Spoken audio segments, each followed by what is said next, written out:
Madu dicampur ke sirup obat batuk supaya sembuh. Eits, tunggu dulu. Bersama saya Apoteker Dian as a foodie pharmacy. Madu memang bagus buat batuk, terutama batuk kering.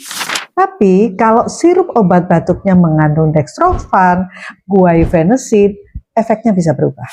Mencampur madu dalam sirup obat batuk sulit untuk mengontrol dosis obat. Bisa jadi dosisnya malah rendah atau mungkin malah overdosis. Rasa dan tekstur yang ditimbulkan dari campuran madu dan sirup obat seringkali tidak nyaman, sehingga tidak enak dan tidak menyenangkan. Tips dari foodie farmasi, boleh minum madu tapi dikasih jeda waktu 1 jam. Jangan langsung campur di sirupnya biar efek obat tetap maksimal. Jangan lupa follow aku, Apoteker Dian, yang suka cemilan, doyan makan tapi peduli kesehatan. Foodie Farmasista.